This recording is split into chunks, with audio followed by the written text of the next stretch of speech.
I have come here to chew bubblegum and kick ass.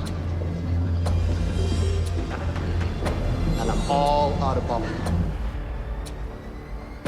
Pain heals. Chicks dig scars. Glory lasts forever. At no point in your rambling, incoherent response were you even close to anything that could be considered a rational thought. We will be perfect in every aspect of the game. You drop a pass, you run a mile. You miss a blocking assignment, you run a mile. You fumble the football, and I will break my foot off in your John Brown hind parts. Everyone in this room is now dumber for having listened to it. Screw them. This is your time. Now go out there and take it. It's 106 miles to Chicago.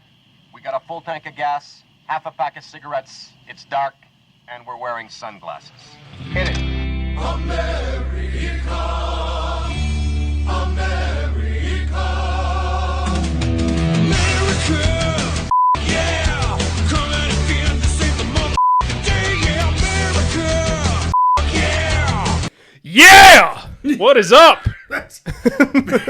I'd like to see you keep up with that censor button on that, because that wasn't pre-done for you. Well, yeah, there was no way. Plus, I know how the rest of that song goes, and I'm like, we should probably stop it there because I didn't pre-listen to this, and I know how ridiculous that gets. So when the first line says, "Sorry for getting to censor P asterisk asterisk and O," I never expected such a low effort video to get this many views. So I mean, good for him, man. You put it up one day, and next thing you know, you're making just a side hustle off of just a random video. So worked out well for him. 3.6 thousand views. USA. USA. USA. Say it with me. Suck it, Canada. Suck it. And I don't even feel bad. You want to know when karma comes back to just bite you in the ass? Is when you boo another country's national anthem. And then you lose the World Series by an inch. And all you get is a consolation prize in the Four Nations tournament in hockey last year.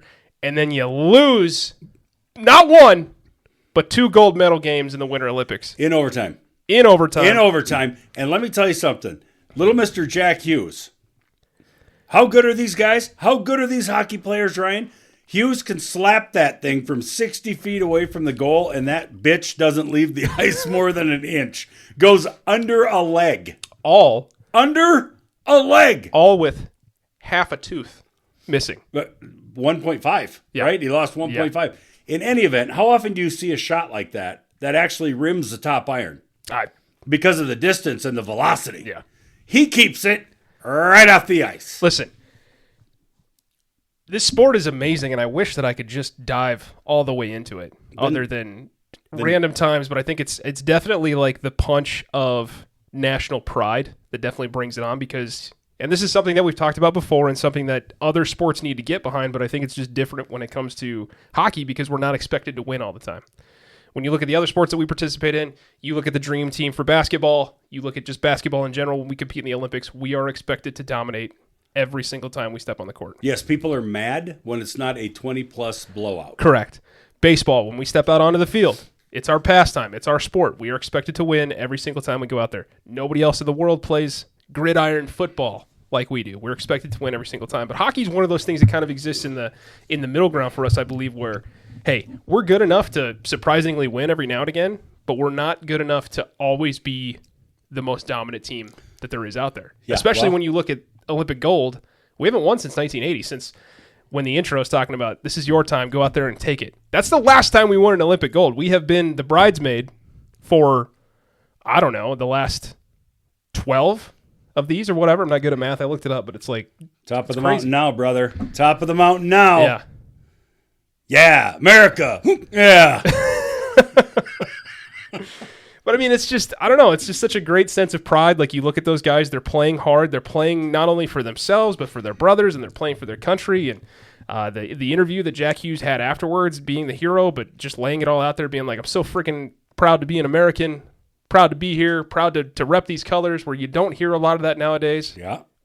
And didn't. if you don't like that, you can go find somewhere else to listen. But it's just, I think it's awesome that we get to celebrate this. They get to be celebrated with all of the people on Capitol Hill during the State of the Union address, get brought out there, their gold medals, they get represented out there. It's just like, hell yeah, brother. Hell yeah. What were people, and I'm not putting a downer on you, what were people mad about with something, a call from the president to the team, and somebody was making fun of the women's team, or what was that all about? I didn't read it because nothing was going to steal my thunder from USA winning that bitch. Right.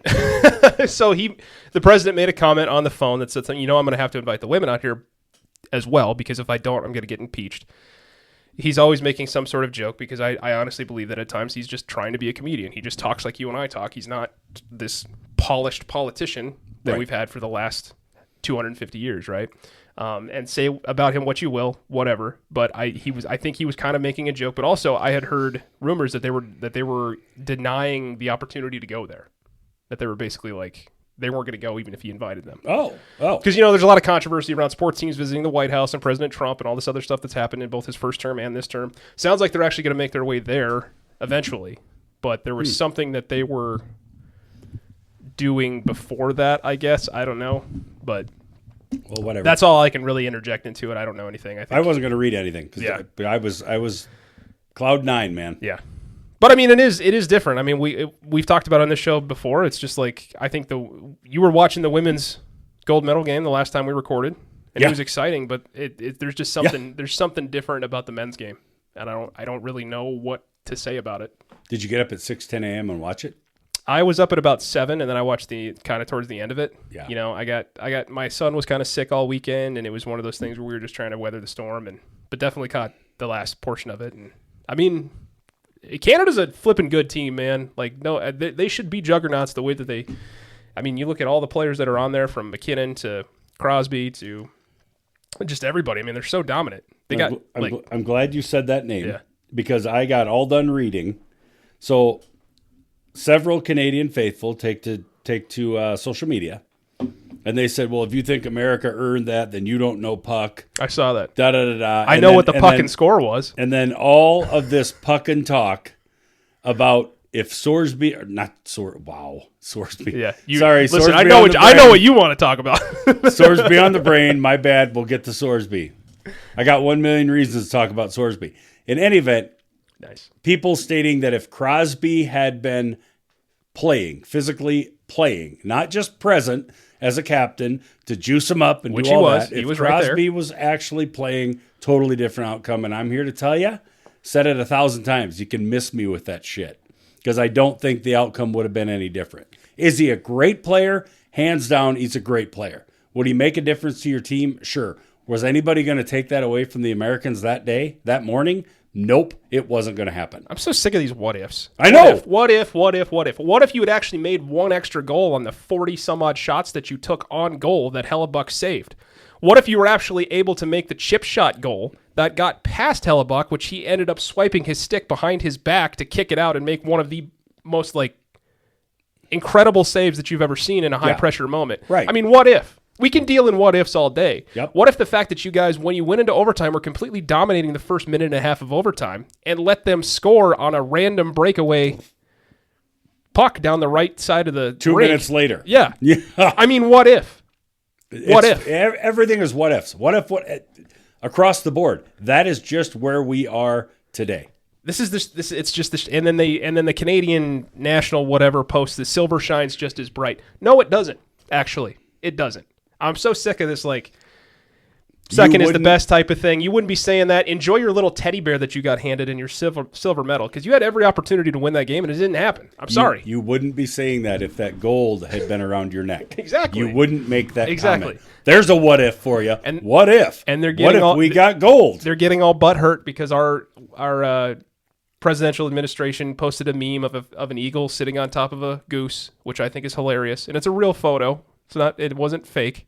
It was real. Yeah. You saw the stuff I sent you. Yeah. I just exploded with that. And there it is again. The exploded. Guess what? Here for anybody listening, here's the truth. Here is USA Hockey. We're better than you are.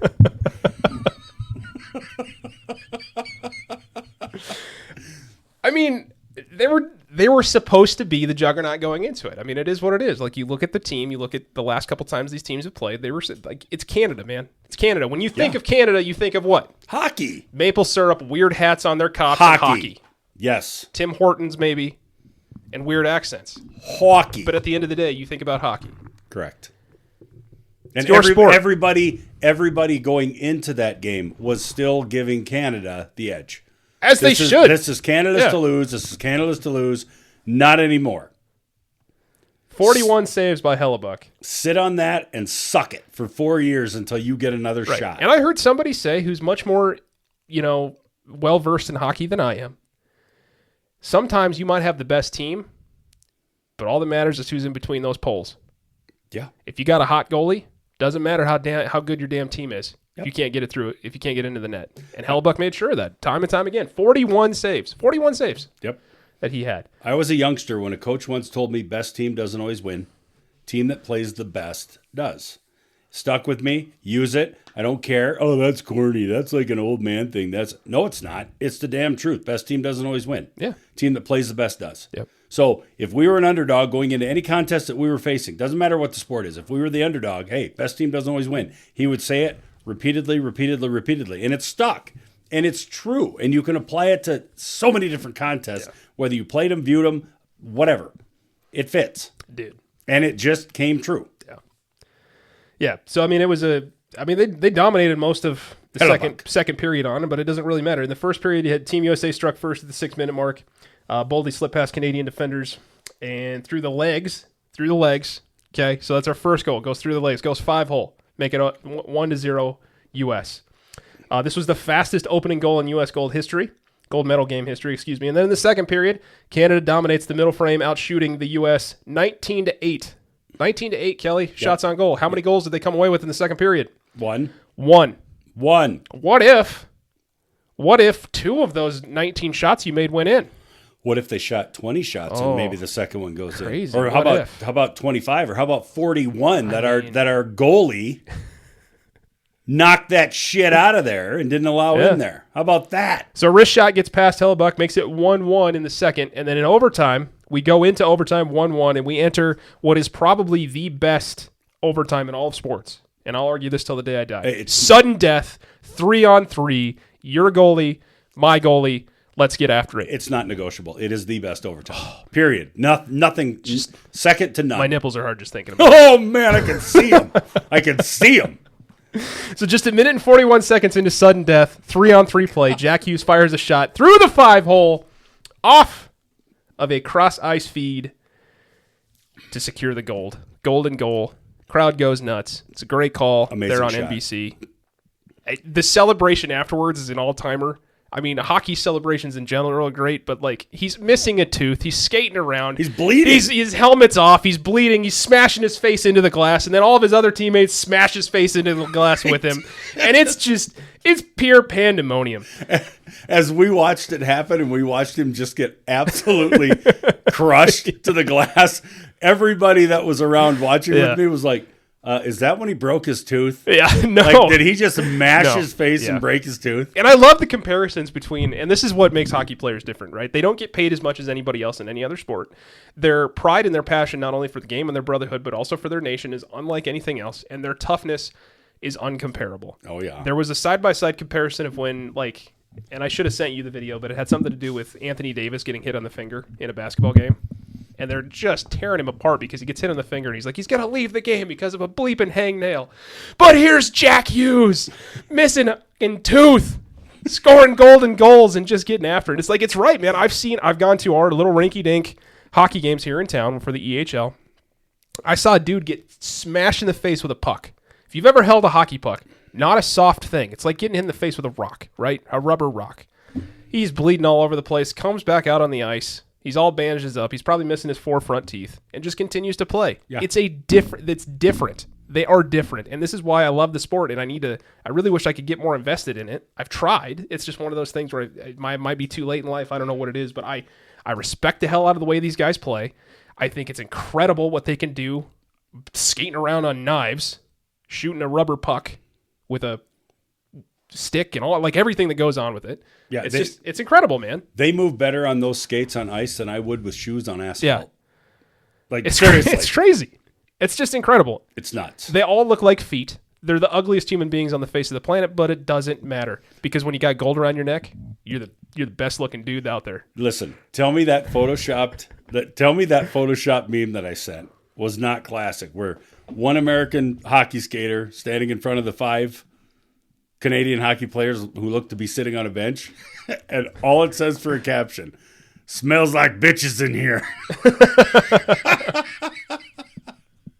I laughed so hard at that. So then, and I'll finish with this, and then we'll get into kind of the other thing that I want to talk about. So while Hughes scores the golden goal, Hellebuck, he's the whole reason why we even have a gold medal at this point. Yeah, MVP. 42 shots on goal, 41 saves, including several point blank saves from guys like McDavid and McKinnon who are out there. Those are like, if you want to list off the top 5 hockey players right now in all of the NHL, those 2 are in the top 5. Yep.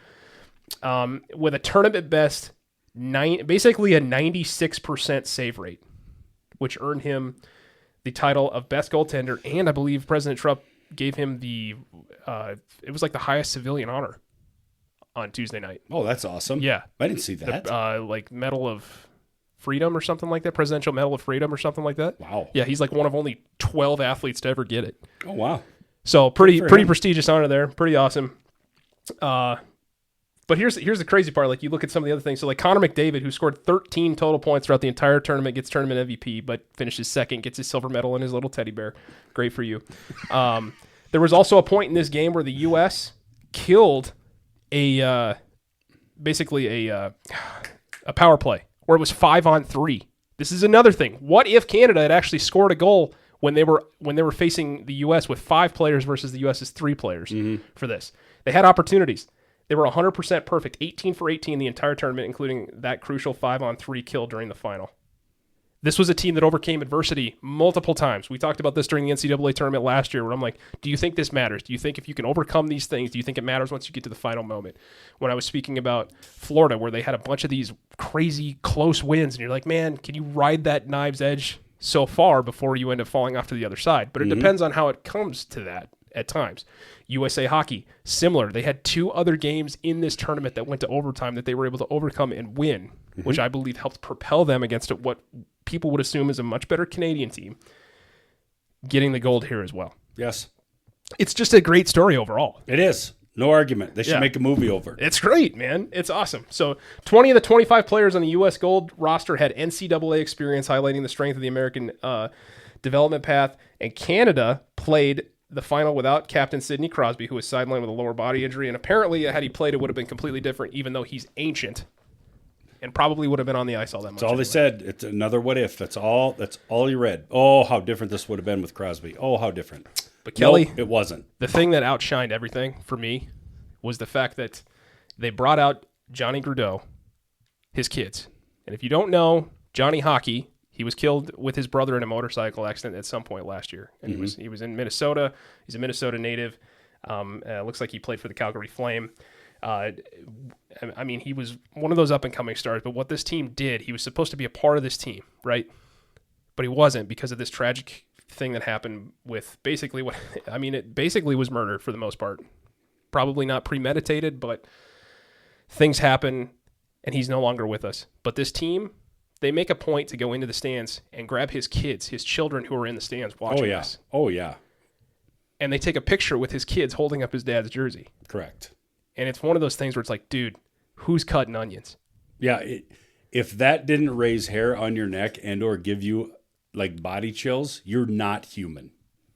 The first clip is Gaudreau's parents. Yeah. Right? And dad is clearly in his feels, rightfully so. Yeah. Clearly up in his feels. Mom was still like celebrating with the team. She was in her feels, but she was celebrating with the team, or looked to be.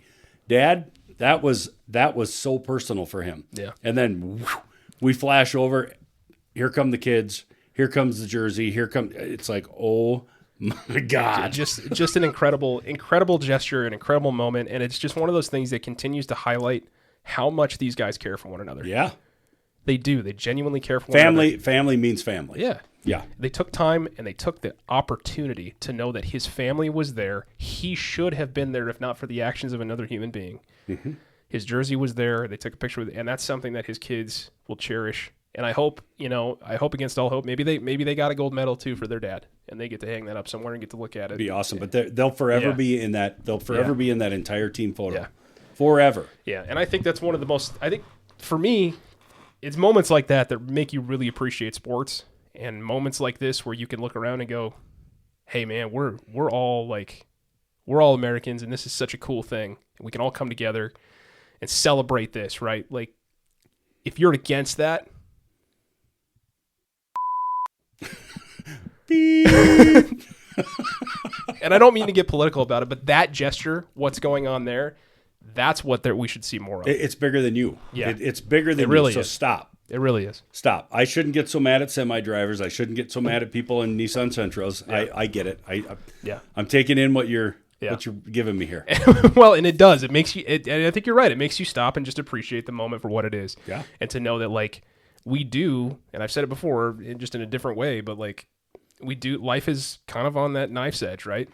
You just continue to walk, and you never know which way you're going to step. And sometimes other people's actions have a way of taking you off that path. Yep. And it's unfortunate, but I think it's an incredible gesture by an incredible team of guys that came together over what Jack Hughes said, 2 weeks, bonded, and won a flipping gold medal, man. Yeah, and I'm telling you, the U.S. showed out for, like, crowd. Yeah. That was pretty insane. Considering where it was located, there was a ton of USA Hockey jersey being repped in the stands, which was pretty amazing. Yeah. I was screaming at the final goal, so I couldn't hear what the crowd reaction was. I mean, I could see people jumping up and down, but I was too, because I was flipping out. Yeah. But, I mean, it was... it was one of those things where that shot, as you mentioned, was so low it never really left the ground. That I didn't realize it went in until everybody started freaking out, because usually you see it hit the back of the net or whatever, and I'm like, it went in, and my daughter was sitting on my lap, and I'm like, we just won a gold medal. My wife's like, what's going on? I'm like, Hughes didn't even know it went in. Yeah. Nor did the guy skating off to his right. They're like, what the heck? Yeah. Yeah, that's. I don't watch a lot of hockey. I'm with you. I try to get into it. Haven't really been able to lock my head on it. Yeah. That anytime that I've seen a slap shot like that, where they just crush that thing from 30, 60 feet out, it always raises. It's always up, and you always hear the clang where it's going off the top iron, whatever the case is. The replay on that baby was still just skimming the whole way, and it was coming hot. Yeah. Hot. Golden goal. Yeah, that was great. Yeah. Nothing more to say about it. I mean, it's we just won. Like, yeah. We're winners. We're winners. Oh, sorry about that. That's too bad. Yep, we're winners. You'll have to go home and sell your gold medals for whatever loonies you can get for it, and maybe go down to a Tim Hortons and have yourself a donut, maybe a powdered jelly, and think about your actions. Silver does. Maybe look don't good, boo somebody else's national anthem, assholes. Can't do that when I'm taking a drink. About had a mic full right there. Can't do that. Anyway, why don't we talk about something that we always talk about? NFL. Right, so there's a lot of things coming up. Draft is coming up in about a month. The NFL Combine. For those of you that want to be jerks. Started today, I think.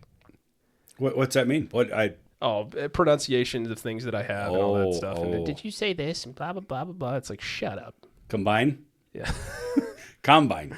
I think I accidentally said Columbine at one point in time. Oh. Yeah, but... Well, there's a reference. What do you do? Well, the Combine starts soon. Yeah, I think it started today, actually. I didn't. Yeah, so they're doing the measurements, doing all that stuff. So this is one of those weird things where now we're starting to put value on human individuals based on arm length, hand size. That's what 9.5. He's 9.5 inches on his hand. Yeah. Now, what exactly is that measurement, sir? Yeah. Because anytime that anybody has referenced the bottom of the palm to the tip of the middle finger, it's always referenced something different. it's always and I don't know if it's a shower or a grower, but it's always referenced something different. I've always heard, and it's been from the tip of your pinky to the tip of your thumb. Is hand size. That's the quarterback 9.5 or Yep. 10.5 or whatever. Yeah. Or if you're Kenny Pickett, you're like 6. Right, Whatever exactly, it was. His hands are too small. Do you remember to that throw there a was football. Dude, there was an old Burger King commercial where it's like, "Why aren't you eating Burger King with us?" Well, Because they're owned by Walmart now. are they really? My son read it. It's No got to be joke. true. It's got to be true. Okay. All right. Gotta be Anyway, true. there's an old. You should go look it up. There's an old Burger King commercial. They're like, "Come on, Johnny, why aren't you eating Burger King with us?" And he's like, pulls his hands out of his pockets. I got these tiny hands. And they're just like little baby hands. And if I eat that burger, they're gonna make them look even smaller. Yeah. I think that was the birth of AI right there. But it's just one of those that is. I'm sure you got them from your childhood or your upbringing or whatever. That just where's the beef or whatever. But that's one of those that sticks with me. Hardee's had one where there was like, "I am man, hear me roar." Where's the beef? Was that Wendy's? Yes. Yeah, that's Wendy's. Yeah. Yep. And then we have the beef. Little Arby's. Yeah. Meats. We have the meats. What are you looking at? Are you trying to figure out how wide your hand I'm is? just trying to figure out what that is. I got a pretty big mitt. I think I was around 10 inches is what I've always Oh, thought. is that right? Yeah. Okay. Yeah. Well, that's Hand-wise. how it works, huh? Yeah. Well, arthritis might be shrinking me by Could about be. a good Yeah. inch. As you get older, everything gets smaller. So except for your ears. That's what they say. And nose. Yeah. Allegedly. Yeah, depending on how many lies you've told. So yeah, anyway, that's starting up. So now you've got basically the the prerequisite measurements before the human auction happens in April. It's so weird, dude. Like when you really break it down to what we're doing within these combine things, it's just, well, so-and-so's only got his arms are only 31.5 inches long, and that's going to be a little bit of a hard time for him to be an effective pass rusher if his arms are too short. It's not going to be as electric. Yeah. Not going to be as much of a playmaker. Yep. Dynamic. Yep. Dynastic. That quarter inch. Yeah, I can't wait for all those words to come out during the draft. Quarter inch equates to 5 additional It sacks. does. It matters. Yeah. It matters. I mean, it really doesn't, because you look at like somebody's performance, like Tom Brady, for instance. Nobody really even batted an eye at the way that he performed, and he still was like the 199th pick. Yeah, he couldn't run. Yeah, Guy couldn't run. He couldn't do a thing. Couldn't really. Yeah, wasn't what they were looking for. But then you look at Anthony Richardson, who I think has one of the highest verts in combine history, maybe for a quarterback or something like that. How's that working out for him? Pretty good. He's jumping his way right out of the league pretty well. Nice. Well done, sir. You're welcome. But I think the most fun thing for me is to watch those like 350-pound linemen run 4.8 40s. Yeah, yes. Isn't that incredible? That is incredible. Yeah. Because the 40, Ryan, as you know this, the 40 is not about, it's not giving you a lot of time to get to full speed. No. Like it's all about burst. Like boom, from the start, it is about a burst. And these big mamma jammas are reaching 4.8s in a 40-yard period. Terrifying. Right. You know what's the old saying? I just got to run faster than my buddy when something bad is chasing me. Yeah, and you assume they're that going to catch me. It's like, and you assume that because he's bigger than you that you'll be able to do that. Right, and then they're going to catch me and splurge me. Splurge. And my life will be over. Splurge me. The fall. We're going to fall on you. We're going to splurge. No. Man, the context is so bad. Size measurements and splurging and phrasing. It's all about the combine. You'll get it all in the combine. Yuck, dude. How many kids from Auburn? Auburn. Anybody going to go to the Jaguars? Listen, some of us can't talk, and that's fine.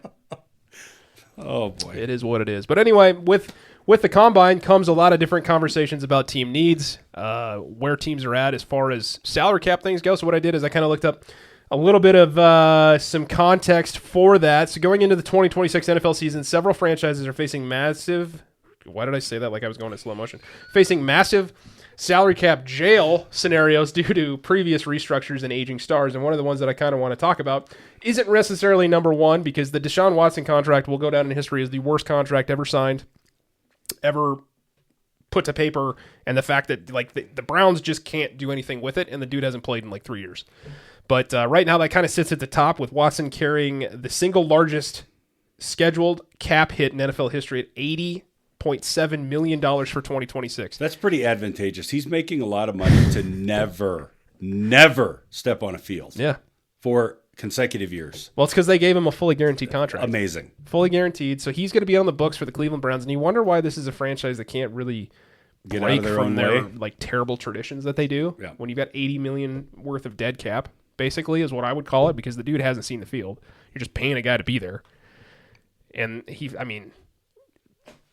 well done on that fleece job by you. Wow. Houston's still laughing. Yeah, seriously. So because his contract is fully guaranteed, the Browns must either restructure it, pushing the pain into void years, or let him take up over 25% of their total team cap. I think that the Broncos kind of proved this, that you can probably just cut it. You're going to pay it either way. You don't want him sitting there. So we'll just cut it, kind of take our losses and move on from it. Which is, I kind of think what they should do with Watson. I mean, you're not going to use him. You've already drafted 2 quarterbacks last year. There's talks of you maybe potentially taking another one this year if it's available. And truth of the matter is, there aren't high expectations for the team. I mean, you don't have a fan base that's like, hey, we're going first to worst, and we can't tolerate this, and this is nonsense. No, there's not high expectations for the team. So if you have to eat a steaming pile of shit right now, that be Deshaun Watson, then eat it. Yeah, you might as well, because, I mean, here's the other side of the coin. Let's say he does play, Kelly. How effective is a guy going to be that hasn't played in 3 years? He's not going to be effective, And Ryan. Stefanski's gone. The whole reason probably why you even brought him in to pair him up. So it's like, what do you do here? This seems like kind of a lose-lose situation for the most part. So, but the one that really kind of is a head scratch for me, and something that I think conversations have already started about, but Lamar Jackson, one of your favorite players in the NFL, is set to be a cap hit for the Baltimore Ravens of just close to $75 million in 2026. This is something that is a result of previous years where he was kept low, and now they're actually going to end up paying him this year for the most part. But it's one of those things where it's like, this is such a high cap hit. How are they going to be able to afford some of the other players that they need on the team in order to keep that Super Bowl window open? Hey, Mike McCarthy, welcome to Baltimore. Mike McCarthy? Who's their coach? Not Mike McCarthy. Oh, where'd McCarthy? Oh, Pittsburgh. Pittsburgh. He went to Pittsburgh. Yeah. Who's Baltimore's coach? That guy. Minter. Jesse Minter. Jesse Minter, Hey, yeah. sorry, my bad. Yeah. My bad. Oh, I'm going to get blown up for that. Yeah, for sure. Hey, Jesse Minter, welcome to Baltimore. Yeah. By the way, here's $75 million in your quarterback that you need to figure out what to do with. Or we're going to have about 13 starters that are going to have to go down the road. Yeah. Well, I mean, here's the question. If you can answer this. Mike McCarthy. If you can answer this in an unbiased fashion, because I know your feelings on Lamar. What's that mean? I love Lamar. Great author. Great author. Yeah. Great running back. I think he's a great asset to the NFL. To be successful, okay? Did I say asset or ass hat? Your life is on the line in this scenario, okay? Ooh, this is fun. You want in order for you not to die, okay? Wonderful. This the is Ravens really going need somewhere. The Ravens need to be successful within the next 5 years. Yep. What do you do with Lamar Jackson? You restructure him. Do you restructure him? Do you keep him where he's at, or do you trade him? One, you can't afford to do 2 things. Nobody's going to pay it in a trade, so somebody is going to have to entertain some crazy. But you could eat some of it and still get draft capital back. Maybe, but you're going to have to eat a ton because nobody's going to exercise that in a trade. Yeah. So basically, you're left with one option, which is to restructure and hope that he does. Now, is he a team-friendly guy like old Patty Mahomes? I'm going to go with probably not. No, because time and time again, he has proven that he wants the status of being the highest paid player, quarterback, whatever in the league, and not play the big games. Yeah. Suddenly we have this mythical injury that. Well, I mean, and plagues that is the other thing, right? Like you've got all these phantom injuries that really have no explanation to it whatsoever. Phantom. That's the word I was looking for. There's reports of him falling asleep during meetings. No. Doesn't happen. He doesn't show up for preseason workouts, camps, things like that. Allegedly. His mom is very involved in all of his business stuff. Factual. I mean, there's a lot of red flags here for a player that has immense talent and is shown to be obviously one of the top players in the league based on the way that he plays and his regular season awards and the way he's getting paid and all that other stuff. So just kind of a souped-up Kyler Murray. Somebody compared him today to Kawhi Leonard. But I like Kawhi. No, we don't. But Kawhi, we don't. Kawhi's getting paid a lot of money to not play very often. When he does play, he's pretty good. But I mean, he comes up with phantom injuries all the time for why he's not playing. I mean, he missed a lot of last year. He's playing a little bit more this year. Not really, propelling the team forward in a way. Kind of seems a little self-centered. Definitely got his family involved in his negotiations. There's kind of a parallel there. Got it. For the most part. Only difference is Kawhi's got multiple championships and Lamar has none. That is accurate. You want to say that again? Just for the people in the back. I think they heard me. Okay, great. So, I mean, so you don't think that anybody will take on the contract if you trade him? No. He's not going to take a pay cut. What's the percent? Yeah, that was me. And you can't afford to keep him on the current contract that he's got in order to put a team around him to compete for a Super Bowl. Two of those things cannot happen. So what do? You have to restructure. But he doesn't want to. Then you're going to have to do the Russell Wilson route. You're going to have to eat shit. You just cut him? And you're going to have to move him. And you're just going to have to eat it. I don't know. And I'm not saying but you look at the numbers, and obviously you could do some different cap stuff and move some stuff around. But I mean, they have a premier center that they're going to have to pay. They're going to have to keep weapons around him in order to keep him, number one, happy and have him be successful in those ways. Let's do this. Let's take your dilemma and let me kick it back to you. I'm going to throw it back at you. Answer a question with a question. That's cool. There it is. No, it's okay. Yeah, it's good. That's how it's going to be. Nice. Who would benefit from him? With those dollar signs attached, what team in the NFL would have that room for the cap space hit and benefit from him? Who is set up to win? Who is set up for him to come in and take over an offense and win? Who would benefit from it? Give me one. The Minnesota Vikings. Okay. I think they have enough young talent. You think Kevin O'Connell is going to tolerate Lamar Jackson's style of football? I think they would actually work pretty well together. Oof. But I'm thinking of those teams that actually have the salary cap room. Kevin O'Connell's too smart for that. Sure, but I mean, I'm just talking pure like cap room and what would make sense at this point. Okay. They have a great defensive coordinator, in Brian Flores. I think they proved that they are actually not as far off from where they were last year towards the end of the year. So, I mean, they got some pieces there. They're not paying a ton of money towards a lot of them. They've got if not the best wide receiver in the league in Justin Jefferson. Mm-hmm. Plus Jordan Addison's he's no slouch. TJ Hawkinson, all of that. Like, they've got plenty of. They probably need to go out and get another running back because Aaron Jones isn't going to be able to carry the water much longer, let alone last year. Well, they did have a running back when they brought Lamar in, so they'd be fine. So, I mean, that would be a situation where they could trade for him. They could probably still pay him what he wants to pay, and he could compete for a championship. I don't want to see him in my division or on the Vikings, but I mean, it makes sense. And Kevin O'Connell would probably welcome the opportunity to coach Lamar versus J.J. McCarthy and what they had last year. Because, I mean, what are they going to do? They're going to spin their wheels and bring back, and I'm not saying this is even a possibility that they're going to trade Lamar Jackson, but if you would entertain it if you were the Vikings, because what's your other option? Bringing back a 37-year-old Kirk Cousins? Mm-hmm. Just rehashing all these old quarterbacks time and time again? That's not a recipe for success. Ask the Steelers how that's worked out for the last 5 years. Exactly. So I don't know. I think if Lamar is serious about competing for championships and wanting to be remembered as one of the best of all time and not just a flash-in-the-pan, really good regular season quarterback, he's got to restructure this deal. $75 million cap hit in 2026 to try to keep that window open. Something's got to change. They've got to do something similar to what you talked about with Mahomes, where I think they've got to convert it into a signing bonus or something. That's got to be about 30% of your cap.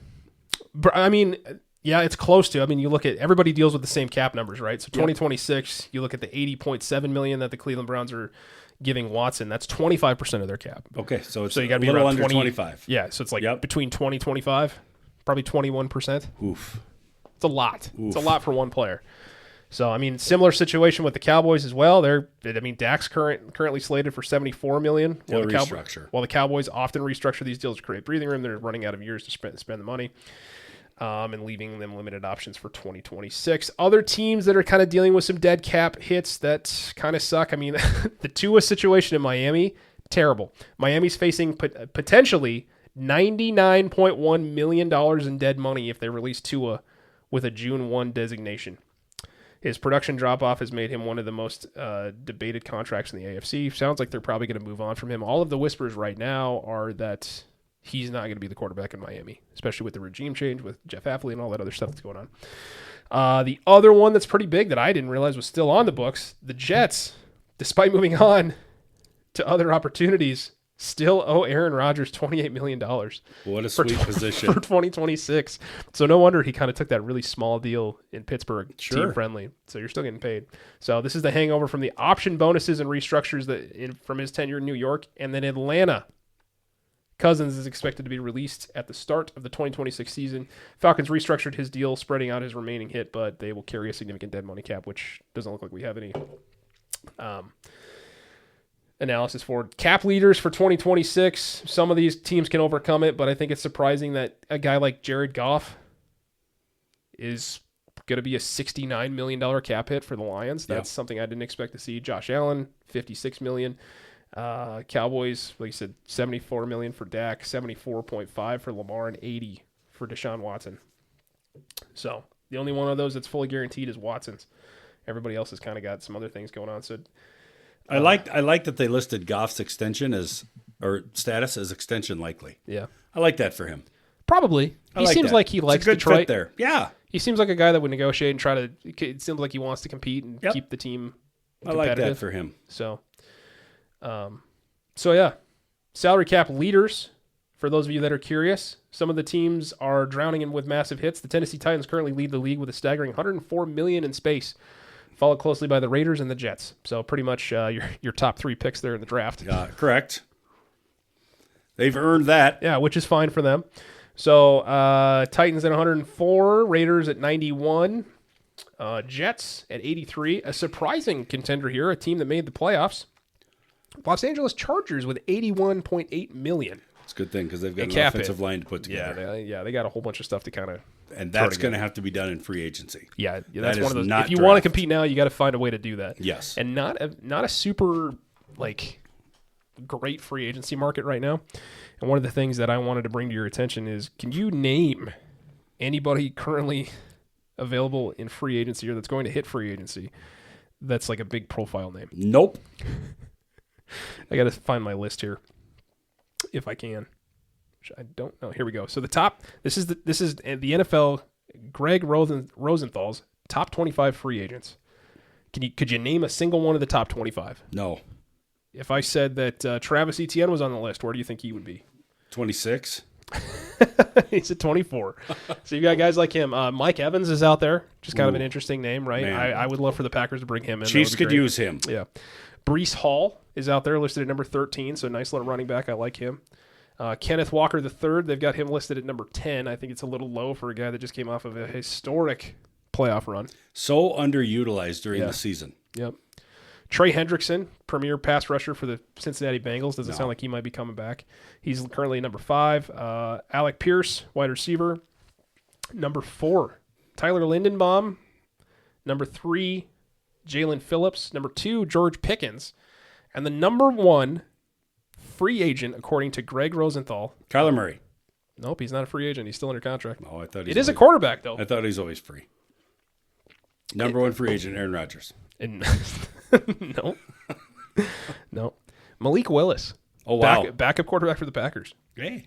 So the reports are out there saying he might get 20 to 30 million to some team. Everybody's kind of pointing him towards the Miami Dolphins. Mm-hmm.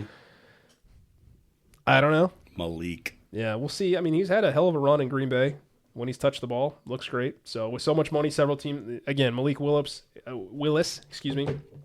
glow up year in Green Bay where he completed 85% of his passes.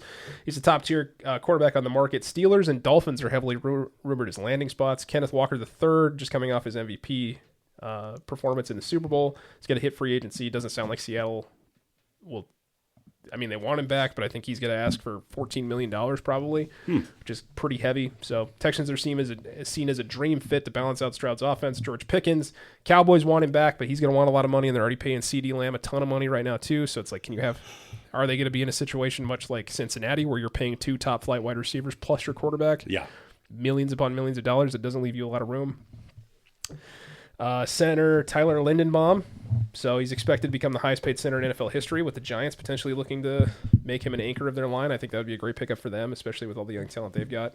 So a lot of different moves to be made out there. I think this is definitely one of the more interesting times of year for football when it's not being played, where you can look at all of these different things that are going on and see what kind of moves these teams are making. I'm not super happy with some of the comments made by Green Bay management and their GM and who they're trying to bring back and all that stuff. So it's just like, we'll see what all shakes out there and with some of these other teams. But I think I think for some people, I don't know, for you, Kelly, it sounds like the Chiefs have made some pretty decent moves in order to clear up some cap space with what they did with Mahomes and trying to restructure this thing to get back to relevance from where they were last year. I think some other teams you look at it, you're like, the hell is Dallas doing? Can they figure this thing out? They've offered Brandon Aubrey $7 million. There's reports out there that he wants $10 million. Doesn't even make sense to me. So it can also be a frustrating time of year for a lot of fan bases too. So that was kind of the point I was trying to get at. Okay. All right, let's stay on the football track here. Yeah. A couple more things. Moving to a little baseball, little quiz or buzz, things like that. But recently, we're gonna play kind of a small little game here. Not really a game. I'm just gonna get your thoughts. I'm gonna read off a couple of things, and you're gonna tell me whether you think it's a good thing, bad thing, and then we'll go from there. But recently, the UFL, Kelly, the UFL, which has kind of proven over the last year or two to be the basically petri dish for the NFL to see what experiments or what rule changes could work, what they like, and then if they're going to implement it in the next season. So I have here a few of the UFL's 2026 season rule changes, and I want you to tell me whether or not you think the NFL should implement this or you think it's dumb. Oh, boy. All right. Here we go. I'm gonna close my eyes here so I can take it all in and I can just really, really chew it around. What? I don't know. Just give me the freaking question. All right, so UFL is pushing boundaries in football and taking big swings. Okay? Cheesy. So, first rule the UFL is changing this year. 60-plus yard field goals, Kelly, are now worth 4 points. Nope. No. Why? 3 points. If you want to do something, don't add points. Narrow the goalpost. Period. No additional points. It's 3. 2 for a safety, 3 for a field goal, 6 for a touchdown, 7 for if you get the extra point, blah, blah, blah. No. Narrow the uprights. Do not add points. Dumb. As a Packer fan, I feel like they should widen them. What? No. Doesn't matter. Narrow the goalposts if you want to do that. If you want to make it more interesting, good. These kickers are historically kicking more 50-plus yarders. You know it's coming. Guys are bigger, faster, stronger. Everything is elevating in the athletic world. Just narrow the damn goalposts then. Make it like arena ball, where they kick through like a foot. And it bounces off a net and you can return it. Okay. Do that. All right. No, you don't add I don't points. necessarily disagree. Dumb. I like this one. Kind of hope they implement it, but we'll see. Don't try to sway me. No, not that one. This next one that I'm going to read off. Either way, don't try to sway me. Once you pass midfield, you can't punt except in the final 2 minutes. Aggressive fourth down decisions are becoming more and more common in today's NFL. With more dynamic offenses, this will force some coaches to adapt to change in aggressive play calling. Read it one more time. I want to make sure I heard this correctly. Once you pass midfield... Okay, we're past midfield. You cannot punt except in the final 2 minutes. Well, it would drastically shorten games, I feel. No, I don't like that. I think you reverse it. If you pass midfield, holy cow. If you cross midfield with 2 minutes or less of the game, you can no longer punt. Okay. Let's do it that way. Let's reverse it. I feel like if you just pass midfield in general, you should either kick a field goal or go for it. Okay, Dan Campbell. Well, it does make it more interesting for sure. And it would add to the NFL's reasons for increasing offensive production, because then if you don't get it, then the opposing offense gets filled you know, All that happens is the officials are going to find more illegal contacts or defensive holding Well, you or would phantom know. PIs or whatever the case is. You can stop with that now. We're long past the Chiefs benefiting from the officiating. No, we're not. You can stop that. No, I don't like that. I don't like the goal, the adding points. That's what I thought you were going to say. If they cross midfield, they get a point. no. Like there's just another random point they're going to get. Let's just keep adding points. Let's make this like the NBA where it's 200 to 202. That's great. Let's do that. No, I believe the only rule change here that adds points is the field goal one. Leave the crossing the midfield. Leave it alone. Okay. The other one that they're implementing this year, and one that I don't necessarily agree with, maybe you'll have You know an what? opposing view. You know what? All that does is take accountability off dumb coaches who want to be overly aggressive and go for it on fourth down and not make it. Because then everybody's got to do it. So you can no longer come back on a dumb coach and say, you know what? You kind of screwed your team on that. It's a copycat league. It's going to happen either way. So, then another why are rule we change talking happening. about A receiver only needs 1 foot in bounds for a legal catch, like in college. Should make it easier for highlight plays to happen and take some of the potential officiating errors out of the game. Wonderful. I'm good with it. Either one. Okay. One or the other has to happen. Either 2 feet drops to college and they make that consistent, or 1 foot comes up to the NFL like they currently do in college. I'm good with that. If they're going to leave 1 foot for college, then 1 foot for the NFL should be good. I'm good with that. I like that. Okay. Because I'm telling you what, the fact that they even have to secure some of these balls that are coming in the air and they're diving out of bounds and whatever, if they can even drag a toe, to me, that's phenomenal. I say go with it. Okay. UFL officially banned the tush push. That should have been gone years ago. Okay. You can't officiate it. You can't stop it. There's always false starts. There's offsides. There's I think that's everything. coming anyway. I It's think that change is dumb. coming. Get rid of it. Overtime is changing in the UFL. Kind of like the college system. Teams will alternate scoring attempts from the 5-yard line until someone wins. From the 5. Yes. Can we just adopt the end? Can we just adopt the college overtime? Yeah. Yes. I like that better. Yeah. Yep. And that's it. That's the last one. So we got 1 out of what, 5? What's the one? You like the 1 1 foot. Roger. The 1 foot catch. Yeah, everything else, dumb. It's just that simple. Dumb. All right. That's why they're the UFL. Okay. FL. Nice one, Dad. All right. All right. One other football thing, maybe 2, because you kind of wanted to talk about the Sorsby thing. But before you go there. Okay. Close to our hometown, Kelly. Everything's close to our hometown. We're in God's The country. North Dakota Bison. Yeah. Are moving to the Midwest Conference. Yeah. Good for them. So congratulations. And I'm not being sarcastic. Congratulations. Good for them. Yeah. And I want to go through their schedule. Again, what was our previous conversation last week? Everything now is about what we deserve. Deserve. It's not what we earn. It's what we deserve. They have freaking earned that invitation to play at a higher level. Yeah. They've earned it. Yeah. And it might not be what some would classify as immediate success, but I think they're going to hold their own. And I think they're going to be all right. And the school is going to generate more dollars from it. The revenue is going to come up. The scholarships are going to increase. I think the recruiting landscape is we're going to see a funky recruiting landscape in this region. And you think about the FCS schools that are still around, Montana State, Montana, South Dakota State, Northern Iowa, whatever. You think about these kids that were battling for or NDSU.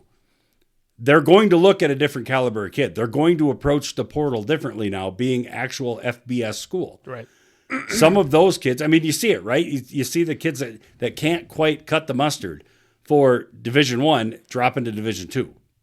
I don't know if that's the right analogy. Cut the mustard. I don't even know if that's the right. I don't care. I say what I want. I'm going to do what I do. Anyway, I think recruiting is going to take a different look around this region.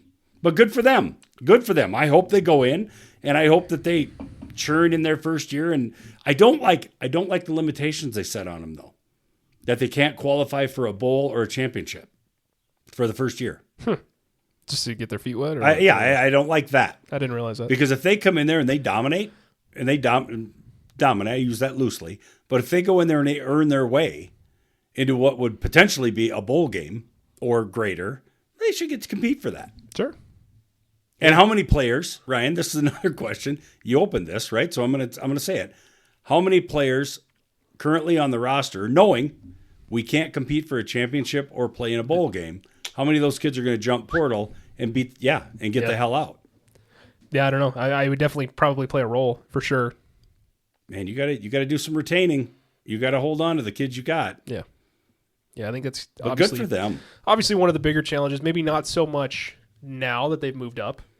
They were probably losing some opportunities to keep some guys because they were not competing for the big one, right? Yeah. In the bigger of the two leagues. But so now they have an opportunity here in the Midwest Conference. They start out their first game on Saturday, August 29th against the UIW Cardinals.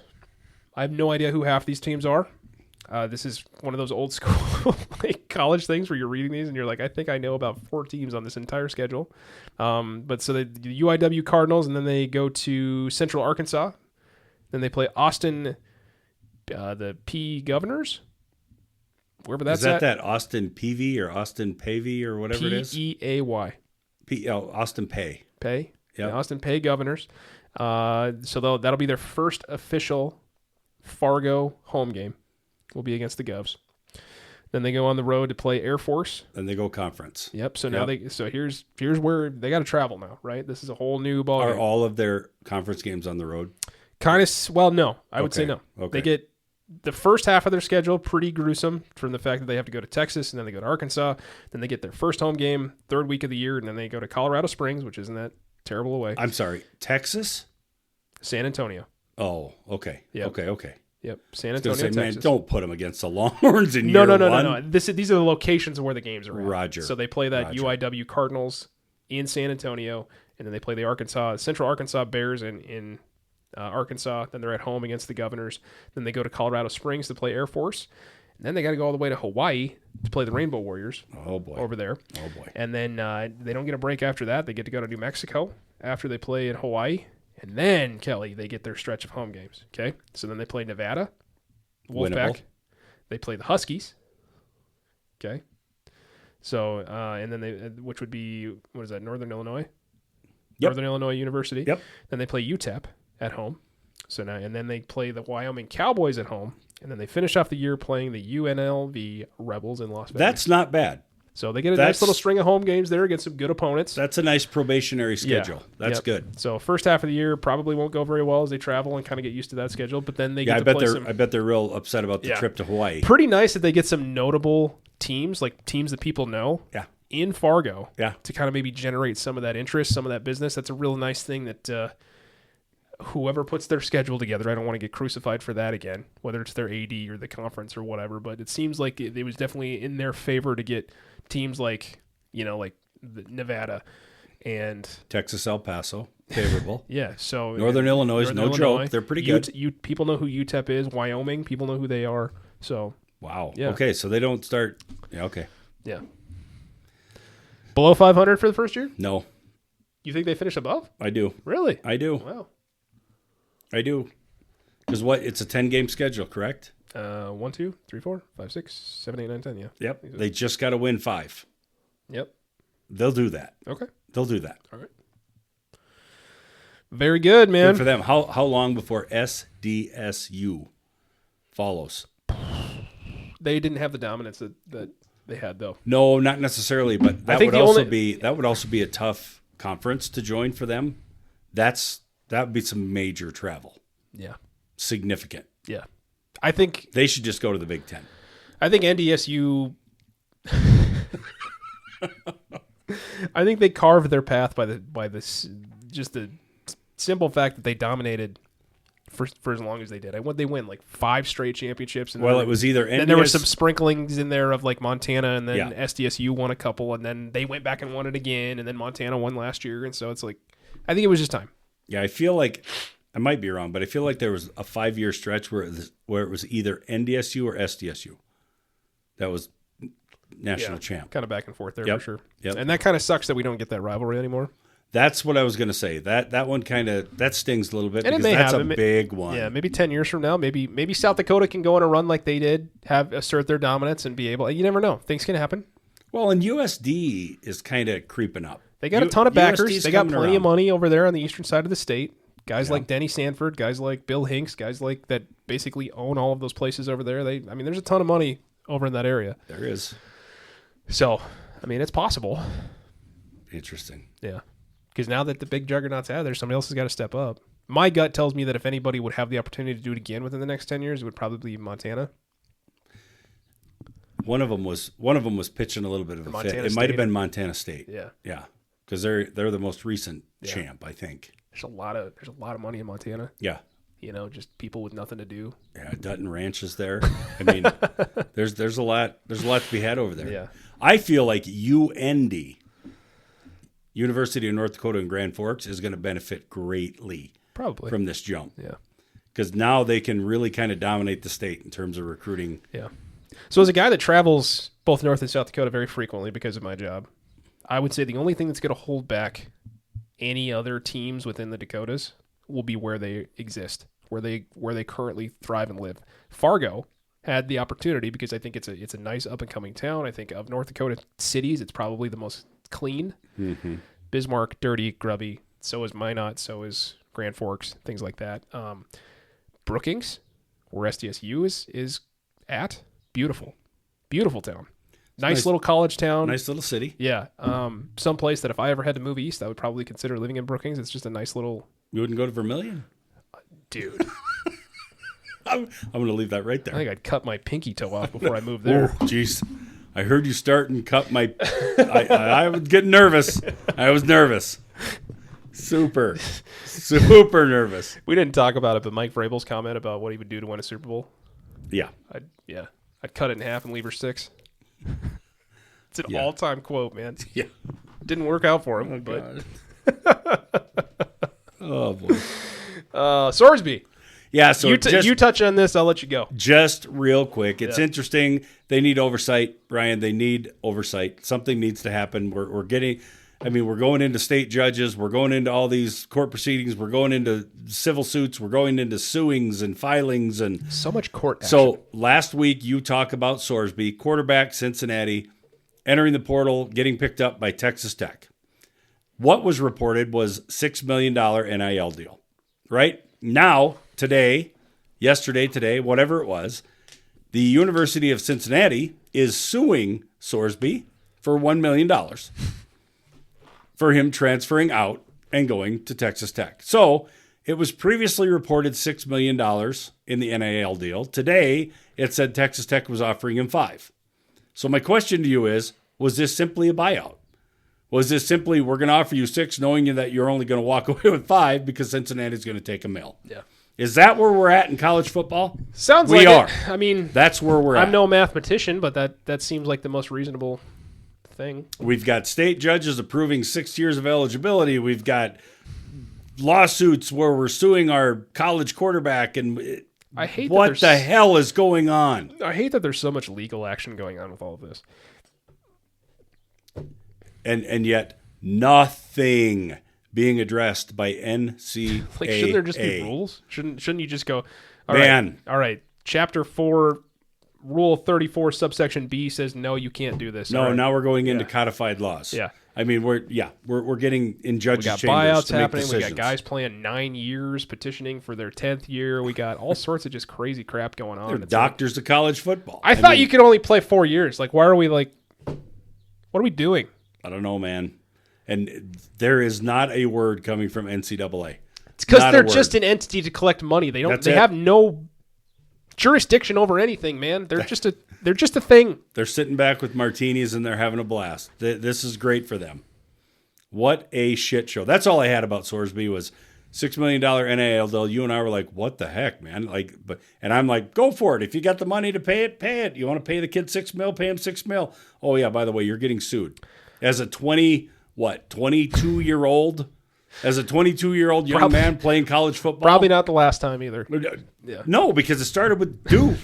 It started with a quarterback at Duke, and Duke said, we're going to sue you. Tennessee, Washington, name it. I mean, they're all suing over this money that's getting transferred around because so-and-so committed here and they backed out, and it's whatever. It's ugly, but it's a slippery slope, right? Like, at what point do we just start hurtling down the hill towards some form of impending doom. I don't know. I don't know. Anything that you read that's related to NCAA football is just, okay. It's turning into sue Okay. me? No. Sue you. Right. 22 years old being sued for $1 million. I mean, at that point in time, if Texas Tech was going to give me 6 and I needed to pay Cincinnati 5 or 1, I think that's what I would. Can we avoid court? You guys can just take $1 million. Well, that's what I mean. Can't Texas Tech just pull out the checkbook and say $1 million payable to University of Cincinnati? Memo. Thank you. Screw you. We hope we win. Have a nice day. Done. And they play each other, right? We covered that. Yeah, they do. Interesting. Yeah, that should be fun. Yeah. Somehow that always aligns. Quarterback in the NFL traded or transfers or free agency goes somewhere else, and all of a sudden, bam, they wind up on the schedule against each other. It's just funny how that always happens. Yeah, at least the NFL has something to do with that. I think that was the Jets-Steelers thing. NCAA does too. Yeah, the Jets-Steelers thing that happened with Aaron Rodgers last year. It was like, oh, it's their first game is against the Jets? That's weird. Yeah. Interesting how you would put that together. Nice little storyline you've got there. Yeah, the best is the kid that starts. We're not scripted. The kid that starts at this school, portal to this school, portal again to this school, and we got them both on our schedule. That's what we're looking for. That's entertainment. Everybody gets excited about that. I know I sure don't. Is the transfer portal the coolest name, like, entity in sports? Is there anything else that's cooler to say? It sounds like it should come with a noise. Like a Doctor Strange thing. Like a noise, yes. Like some weird sci-fi noise. It's the coolest. Like, I'm entering the portal. Yeah, this is great content. It's awesome. Transfer portal. It's cool, man. It's a cool thing. It's a nice visual. I'm entering the TP. I'm entering the TP. No. Now that's lame. No. Whatever. You don't need to abbreviate it. Yeah, I do. Nothing else we've talked about is lame. Whoa, man. Regarding the portal. Regarding college football in general. Chill, bro. NCAA. I just like picturing it's like, hey, so-and-so, like Sorsby entering the portal, and like he walks out of the Cincinnati room or whatever, and there's a portal there, and he steps through the portal, and then he's just... And there's Lane Kiffin. No thanks, Lane. He has to stiff arm him. No thanks, Lane. I'm going to Texas Tech. But he walks through the portal, and then I got you a hotel room and a good dinner. Yeah. And a limo. And all of these cheerleaders who like to do hot yoga. Yeah. Yeah. And then there's Ed. Hey, you don't want to go down there. We don't have to go through the back door anymore. You don't want to go play down in Texas. Shoot him, Elizabeth. Yeah. Look at my limo. Catch some gators. Down there in the bayou. What's next? Okay. Oh, is this NBA? No. I'm out. No. All right. If you could read, that'd be good. I saw NBA. Faster than an NBA review. See, it's in there. Chill.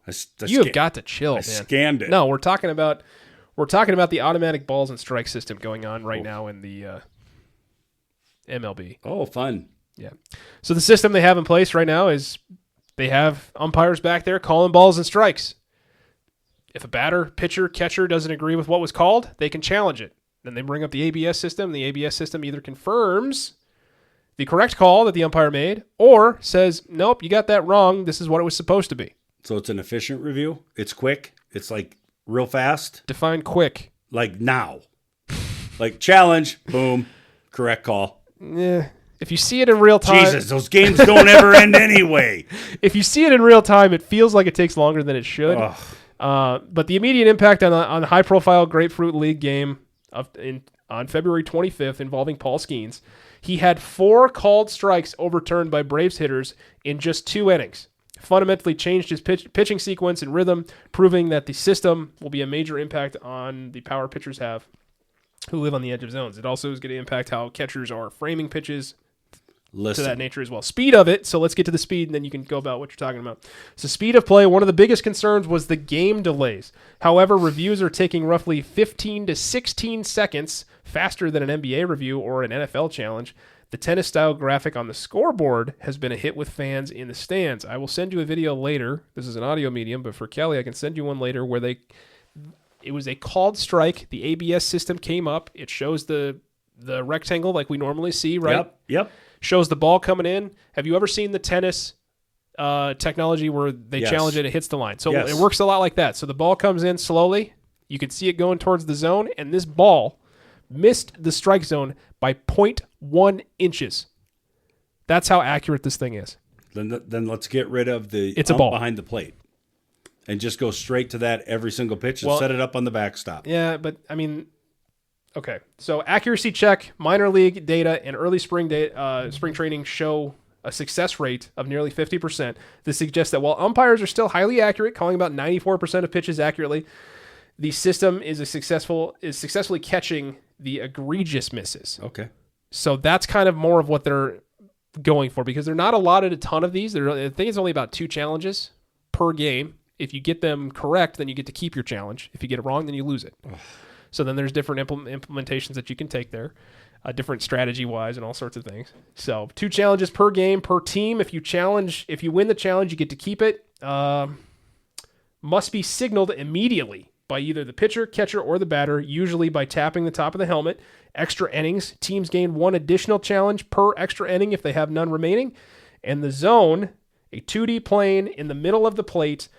The top is about 53.5% of the player's height, and the bottom is 27%. Thoughts? Just implement it. Just do it. Don't make it complex. Just do it. It's kind of the best of both worlds. You still get the ump behind the plate calling balls and strikes. You still have to adjust to those things. And you don't get to use it all the time. Might make the umpires better. It should. Might make them pay more attention. Because Even though they're 94% correct anyway, it might make them better. Okay, so it's funny you bring that up. I did bring it up. So a day ago, it was a rough day for umpire Mike Trzak, who had 5 consecutive ABS calls overturned. Oof. 5 consecutive. Oof. All of which he called strikes, all of which were actually balls. So, or actually, it looked like it rotated or alternated between what was a ball and a strike. And there's video evidence here that shows, yep, was a strike, yep, it was a ball, but 5 consecutive, not a good look for him. Most of them ended up being signaled by either the hitter or the catcher. But I mean, this thing is accurate, man. It's crazy what they're doing. So I think it's going to definitely change a lot of things should they implement it fully. So 5 consecutive, so roughly 1.5 minutes of additional time to get the call correct. Yeah, and that's not even, that just says it's 15 to 16 seconds slower than the NBA review. Yeah. So that's not saying it takes a total of 15 to 16 seconds. So best case scenario, it's probably 3 additional minutes.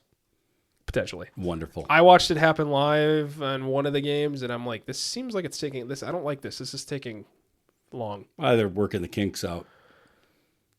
I mean, what's there to work out? Like, clearly quite a bit. You just rattled off about 6 bullet points. There's quite a bit to work out. I mean, it seems pretty straightforward. I just don't know why we need to, like, the ump has to come out from behind he just walks away, and then it's like 20 seconds later he comes back, and I don't know. Like, I How feel about like this? From the like, 6th inning on, you got to swing at thing? everything. Is it not an instantaneous thing, or do they actually have to implement the technology when the challenge is issued? Oh, you know how that goes. They got to implement the technology once it goes. They got to turn the button on, power it up. You're not doing that for every pitch? No, heck no. That would be efficient. We don't want to do that. 6th inning on, swing at every pitch. Yeah. That's it. Rule. You want to do the cross midfield, can't punt, just got to go for it. Here we go. 6th inning, you got to swing at everything. Yeah. I just wish there was more transparency within these reviews. NFL reviews a ton of stuff. Why are we not hearing the conversation happening with the officials and what they're seeing? Why is it all shrouded in mystery? Why do we go to commercial breaks? Well, and fun fact, and then come back and find out what's been chosen? And they nickel and dime all this stuff about what you can and can't review, and is it under 2 minutes, and blah, blah, blah, blah, and they still get them wrong. How many games have you watched where they went to replay, and they still get them wrong? Yeah. It's like, well, we can't overturn it because there isn't sufficient evidence, and yes, there is. The ball is on the ground. Yeah. So, where'd my mouse go here? There we go. So, as you look towards the 2026 off-season, or sorry, that's not even, what is that?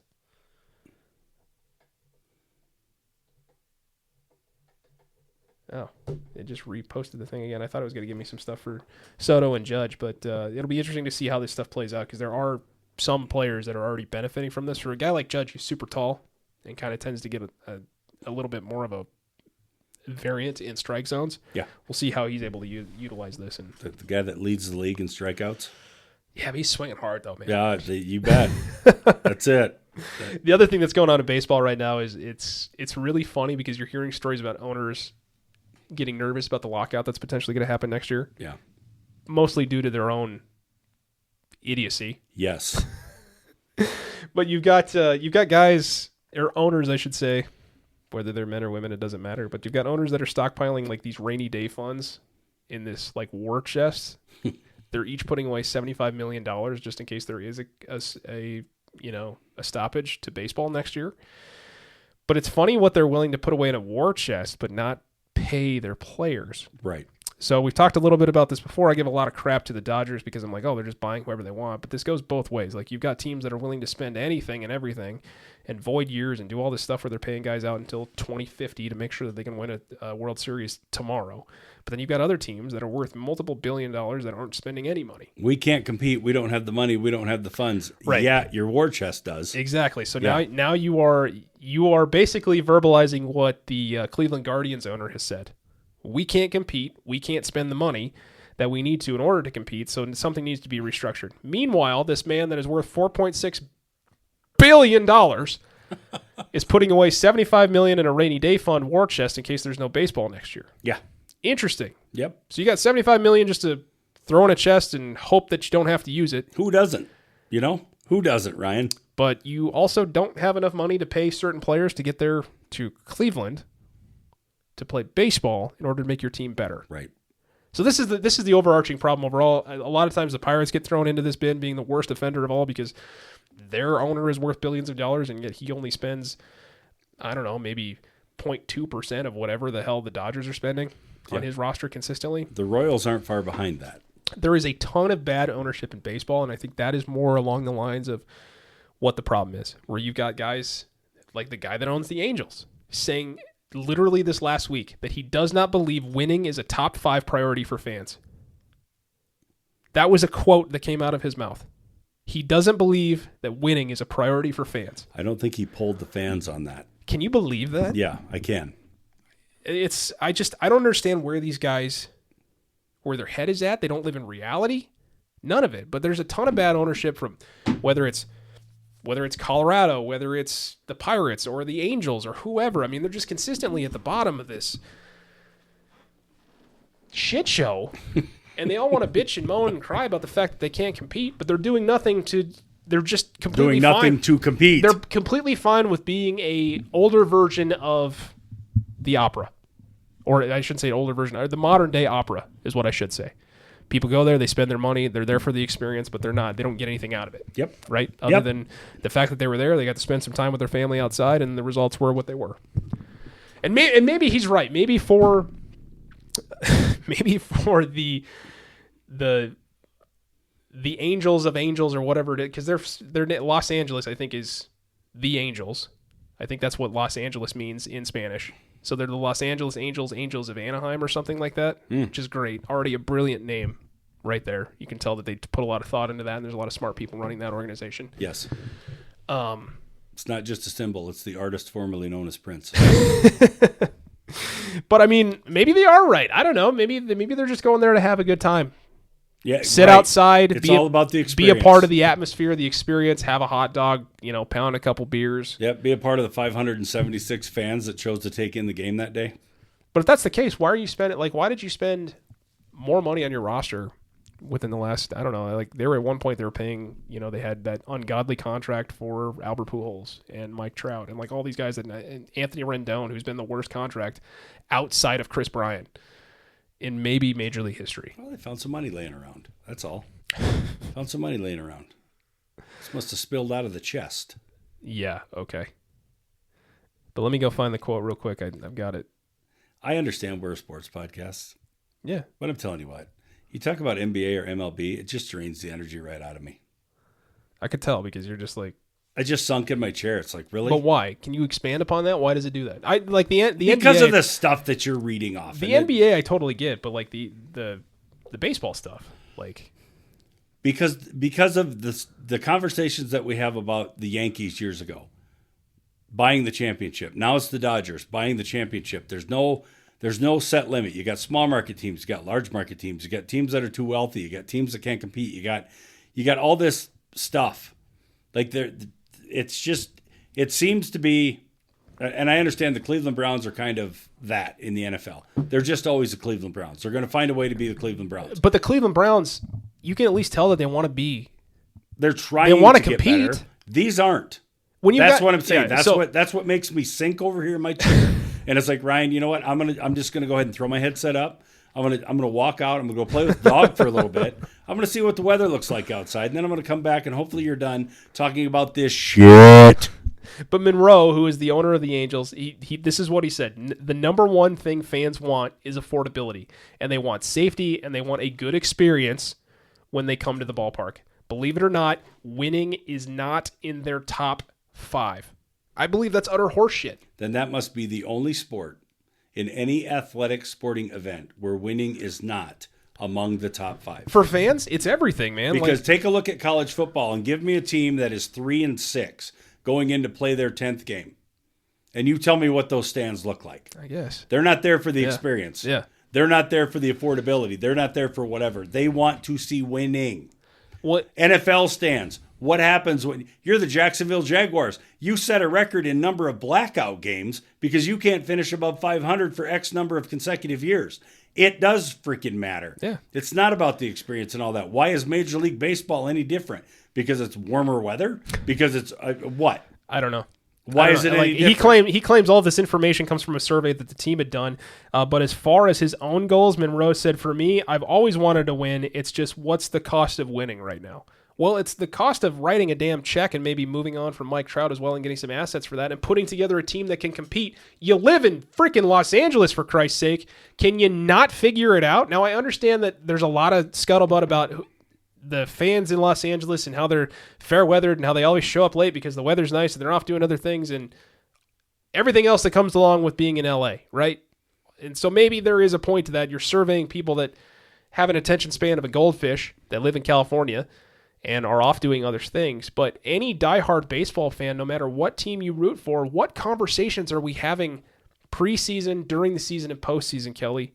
Where does your team line up? When we talk about the Royals, go ahead and run that poll with fans of the Kansas City Royals. I'm just saying, when you and I have discourse about baseball off the air or with our friend group, half the time it begins where?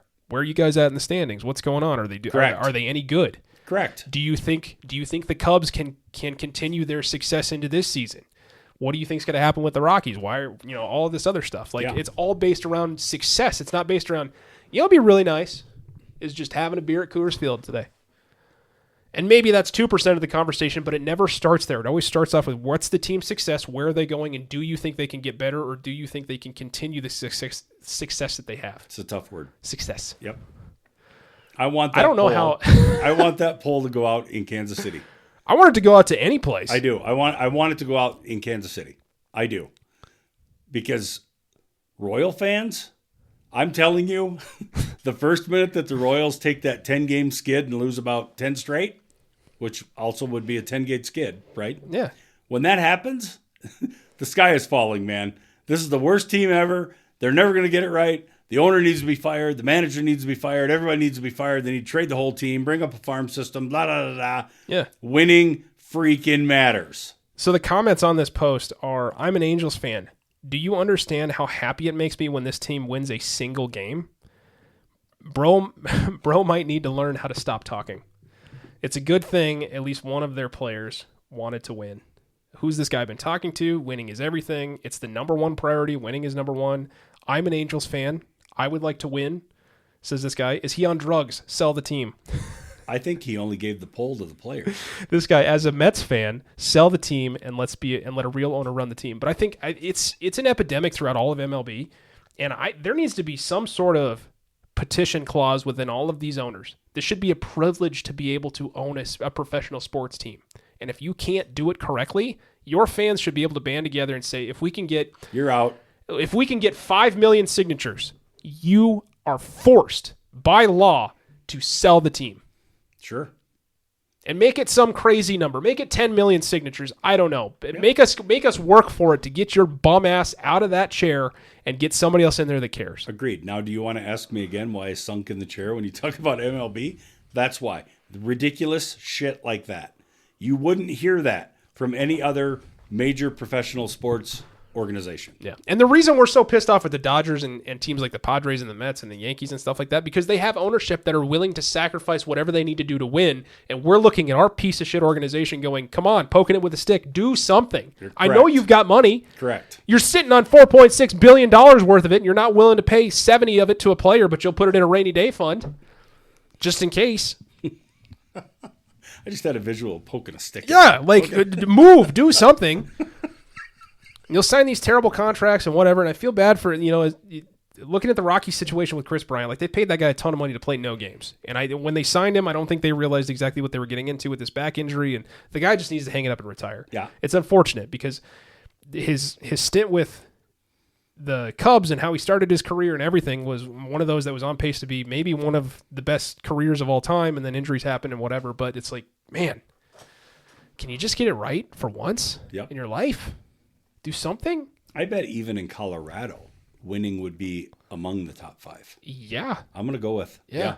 I mean, those seasons where they had back-to-back postseason appearances, that was like cloud 9, man. I mean, and then that's not even mentioning the year that they just happened to somehow, by the grace of God, make it to a World Series and get swept. But I mean, like, made it. 33 years of existence, and that's the best you can do? Yeah. Instead, they damn near broke a record last year for losses. Yeah. Yeah. So, I mean, yeah, and then all you can say is, well, they got a nice ballpark. They sure do, buddy. They sure do. It is nice. Great you know venue. what would be nice? If you could fill that ballpark with some banners. Decorate it a little bit, maybe. Yeah. I don't know. Put some statues up, which they're planning on doing for Todd Helton and Larry Walker. But for what reason? What did they do other than exist as Rockies and be successful in a Rockies jersey? They stayed there more than 5 years, right? Great for them, but it doesn't necessitate you getting a freaking statue in your honor. I'm sorry. What are we doing? Then my place of work should make me one. But that's what I mean. If that's it, you get. I don't do shit. Okay. But I've been there a long time. So perfect example. I should get a statue. Perfect example of what you talked about at the beginning of the show. You get what you earn. Yes. You didn't earn a statue. When you look at the other statues in sports that are getting put up, and this is a total rabbit hole tangent, right? Does a Todd Helton statue compare to putting Kobe Bryant outside of Staples Center? Yes. Does it compare to Tom Brady being put outside of Gillette Stadium? He earned it. Different parameters, but he earned that thing. Yeah. It's insane, dude. Yep. Like, I think that Casey Wolf, who was the mascot of the Chiefs for however long, is more deserving of a statue than Todd Helton. You might be right, because he might have had more of an impact on the Chiefs winning multiple Super Bowls in the last several years. That dude fell like 70 feet from a cable and about died. He about lost his life. Listen, he should get a statue. I'm not trying to poo-poo Larry Walker or Todd Helton or whatever. Like, yes, thank you for sticking it out and being the mainstay of an organization that really needed someone to root for. And that's just what they do. It's the whole reason why Charlie Blackmon was on the team for as long as he was, because they need a mascot. They need it's a feel-good statue, Ryan. Right? It's a guy that just shows up. He's what it means to be a Rocky. Just existing. And wearing a jersey that says Rocky's on the front and his name on the back, and it's purple, and he's there, and he shows up every day. The next one's going to be the former manager. That's going to be the next statue. Boy, Bud Black. The tough times he had to endure here, and he just rode it out. Boy, I'll tell you, Bud.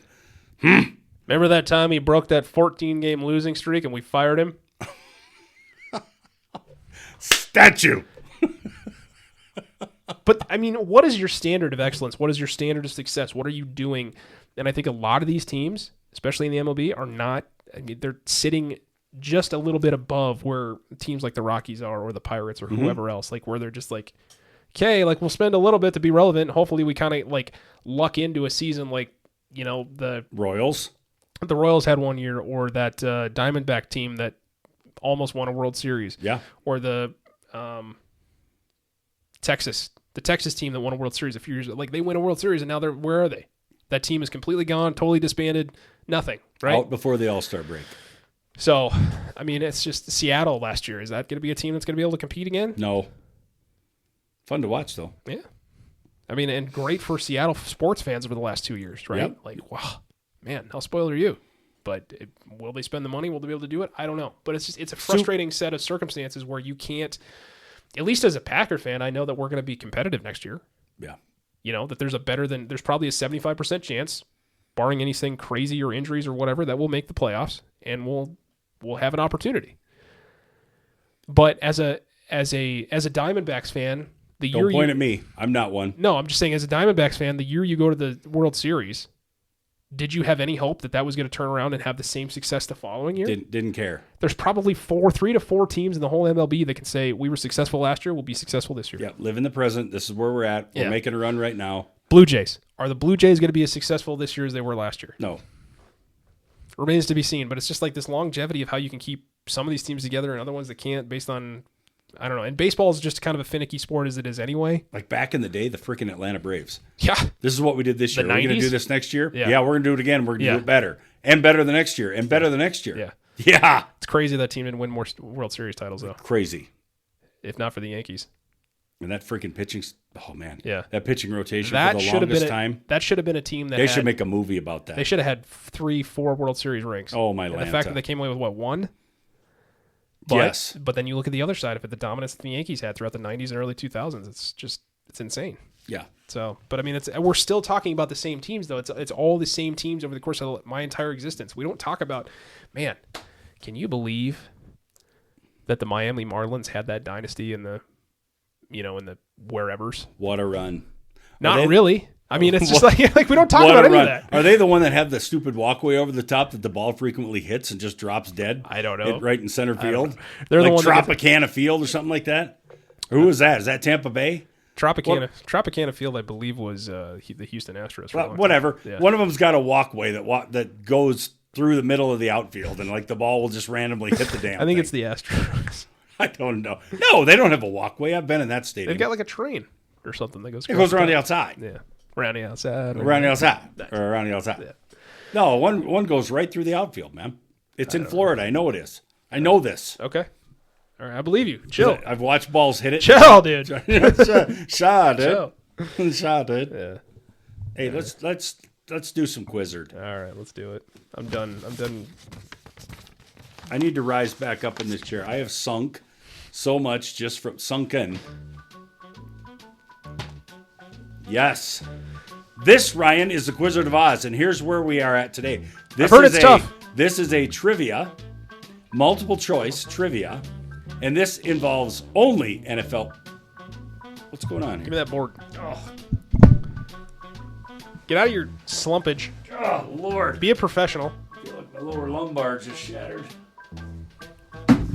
There's your damn dry erase board. Here we go.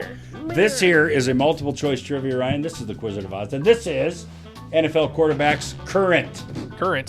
Where's your Current. blank? What? Yeah, there you go. I'm above it. I'm above it. Is this your first time? Come on. It's like, Okay. Are you ready? Ready. Which quarterback led the league in passing yards in the 2023 season? Mother. Is this multiple choice? It is. Okay, all right.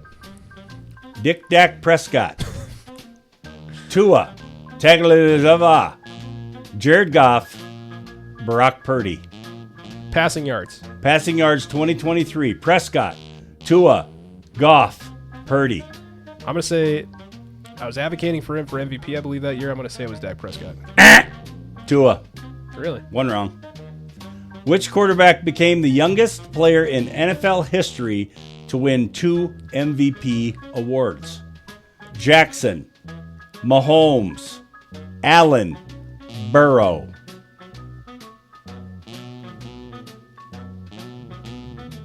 Well, Allen's only got one. I'm going to say Lamar Jackson. Ding, ding.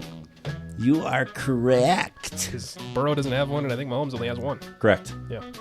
Good work. Got that one right. Which quarterback set the single season rookie passing touchdown record in 2020? Again, single season rookie passing touchdown record 2020. Justin Herbert, CJ Stroud, Trevor Lawrence, Mac Jones.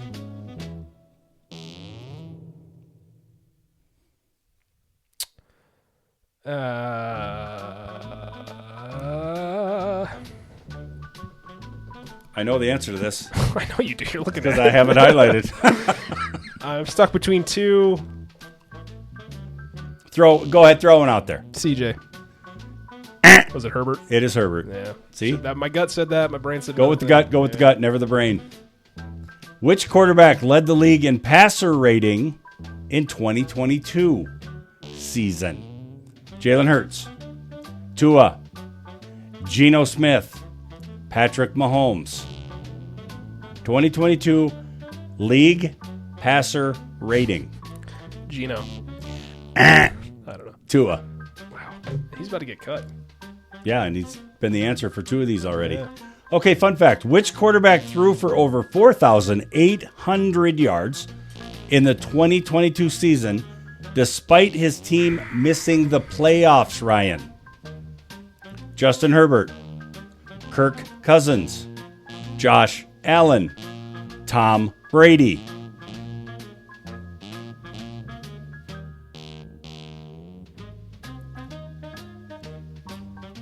We have to get video. These faces have got to be demonstrated to the world. Oh, poop. Poop was not an answer. Tom Brady. Ding. Ding. Ding. Which quarterback led the NFL in touchdown passes during the 2023 regular season? Dak Prescott, Jordan Love, Brock Purdy, Josh Allen. That one was Dak Prescott. You were correct. Ding, ding. Where are you at right now? I got 3. Okay, we only have a few more to go. 3 right, 3 wrong. Okay, which quarterback recorded the highest single season completion percentage in NFL history in 2023? And they are using minimal qualifiers. Great. Highest single season completion percentage NFL history in 2023. Tua, Brock Purdy, Kirk Cousins, CJ Stroud. One of these is not like the others.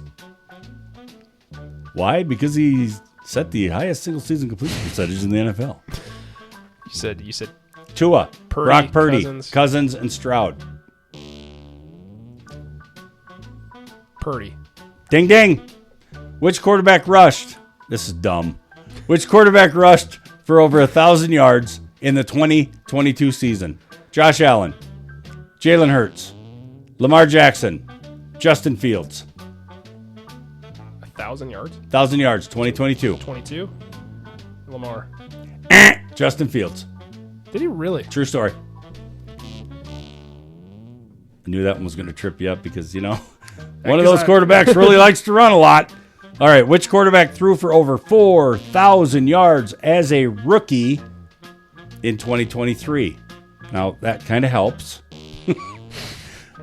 Bryce Young, Anthony Richardson, CJ Stroud, or Will Levis? Threw for over 4,000 4,000 as a rookie. Young, Richardson, Stroud, Levis. Stroud. Ding, ding. Can't lose, can you? You're good. You're going to come out ahead. You're above 500. You're going to make it. Last one.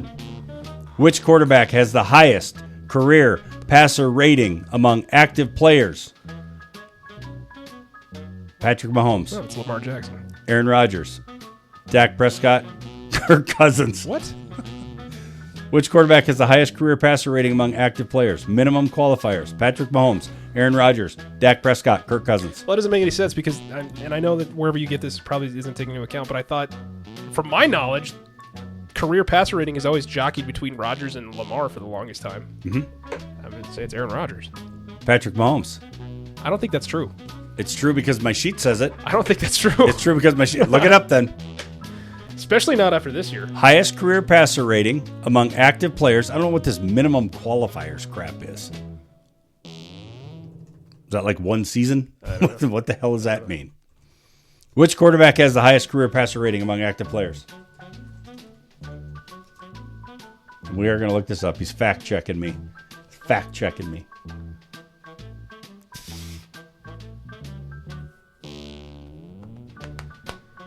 Still fact-checking.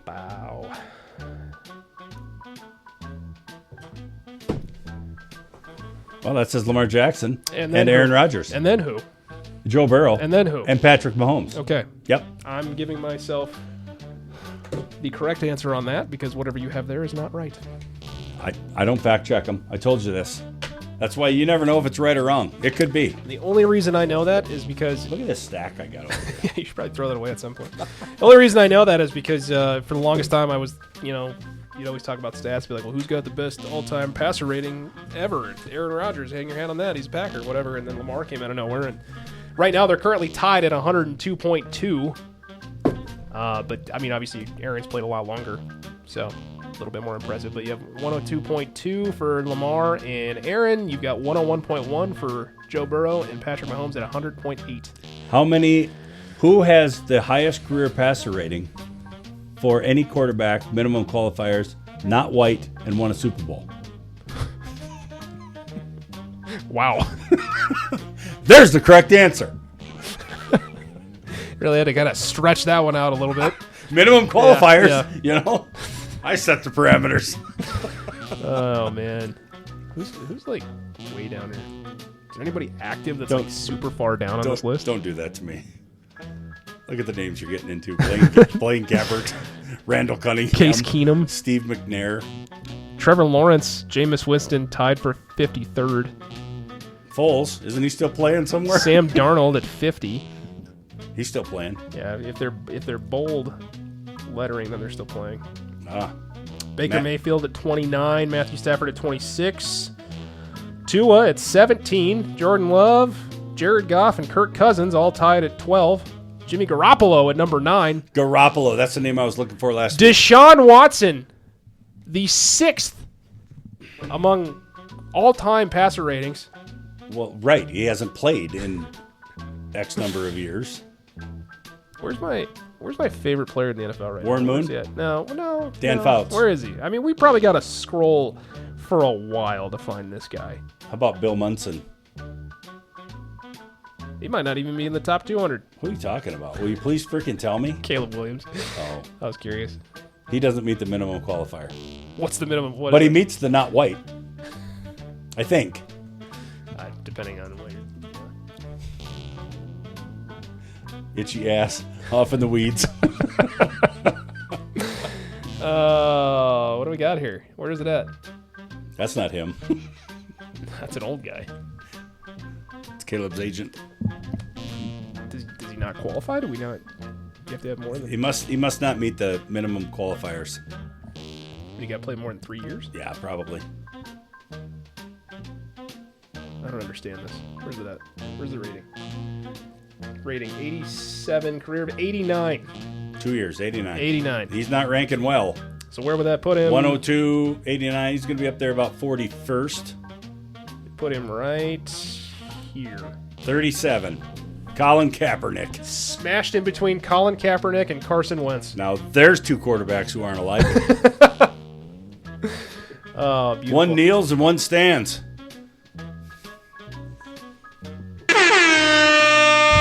Nice. Alrighty. Well, I think that is the show. I think it has to be. What a show it was. What a fucking show. Gotta love it. Gotta love it. And if you love us, you can leave a 5-star review on your podcast service of choice. Or don't. You can also follow us on Instagram or Twitter, which will be listed in the description below. Or don't. You can support the show by going to tpublic.com and buying a shirt over there. That's also listed in the link below. If you want to be a part of the show, you can email us at thearmchair3@gmail.com. So those are the number of ways that you can be a part of the show. You can make fun of us, the way we talk, pronounce things. It's what people normally do in the comments because nobody's original anymore. They don't know what they're doing. So you can combine your statements into one. Isn't that a song? What's that? Combine? Yeah. Convoy? Convoy. That's what I was thinking of. Holy Nice. shit. That's what I was thinking of, though. Two Good. things that are not alike. My mind is your mind. You're right there. Convoy. Yeah. Well, when I think Big Ben, this is Rubber Duck. Time to put the hammer down. when I think of We're gonna join a convoy. Got it. You got it, dude. Nailed it. I have that on 8-track. Yeah, I'm sure you do. I do. You know what 8-track is? Gotta blow it. Put it on the other side. Click. Yeah. Ka-gunk. Yeah. Ka-gunk. We got Ben, a this is big Rubber Duck. convoy. Yeah. When I think of combine, I think of like the big tractors, combine tractors. You know, out here. It's not really a tractor; it's a combine. Well, whatever. But you knew what I was talking They about. are So cool as hell to hunt pheasants from. Are they? Yeah, that might be illegal. So I don't know. You know, I mean, for those who do it, just pay attention. I have no idea. Check your surroundings. Great. Good stuff. Combine. All right, everybody, have a great week. Be proud of your gold medal USA champion hockey team, and we will chat with you guys next time. They know the game, but they're keeping it fun. Poking fun at the stats, they're second to none. From fantasy leagues to the locker room jokes, they got the edge no one's ever broke. They don't need